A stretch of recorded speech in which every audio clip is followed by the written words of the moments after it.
জুলাই সনদ তারা মুখে মুখে কার্যকর করবে বলছে, এটা তাদের কেবলই মৌখিক প্রতারণা।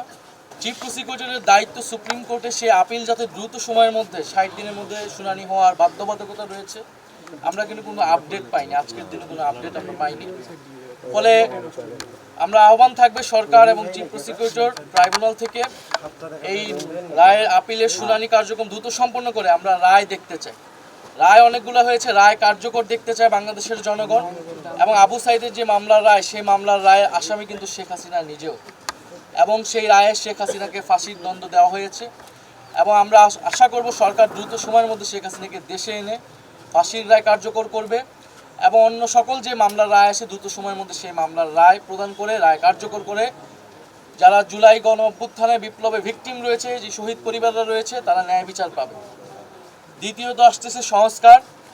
আমরা মনে করি জুলাই গণ অভ্যুত্থানের এই বিপ্লবের সুফলকে সকলের কাছে পৌঁছে দিতে হলে রাষ্ট্র সংস্কারের কোনো বিকল্প নেই। ফলে গণভোট হয়েছিল আবু সাইদদের যে আত্মত্যাগ, সেটাকেই শ্রদ্ধা জ্ঞাপন করতে, সেই সুফলটা যাতে সবাই পায়, বাংলাদেশের জনগণ পায়। তা আমরা দেখলাম গণভোটে 70% মানুষ গণভোটের পক্ষে, হ্যাঁর পক্ষে রায় দিয়েছে। কিন্তু বর্তমান সরকার সেই রায়ের সাথে বিশ্বাসঘাতকতা করেছে, প্রতারণা করেছে এবং সেই গণভোটের রায় তারা কার্যকর করছে না। জুলাই সনদ তারা মুখে মুখে কার্যকর করবে বলছে, এটা তাদের কেবলই মৌখিক প্রতারণা।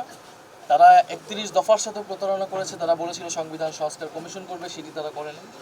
ফলে আমরা আশা করব এই 16 জুলাই শুধু জুলাই শহীদ দিবস পালন করলেই হবে না, আবু সাইদকে মুখে মুখে স্মরণ করলেই হবে না। গণভোটের যে গণরায়, সেই রায়ের আলোকে রাষ্ট্র সংস্কার করতে হবে এবং এদেশের যেই দুর্নীতি, বৈষম্য দূর করে আমাদের নতুন বাংলাদেশ গঠন করতে হবে। আবু সাইদের এই মৃত্যু দিবসে, জুলাই শহীদ দিবসে আমাদের এটাই প্রত্যাশা এবং আমরা দোয়া করছি আমরা আবু সাইদ যাতে বেহেশতে নসিব হয়, আবু সাইদের শাহাদাত যাতে মহান আল্লাহ তাআলা কবুল করেন।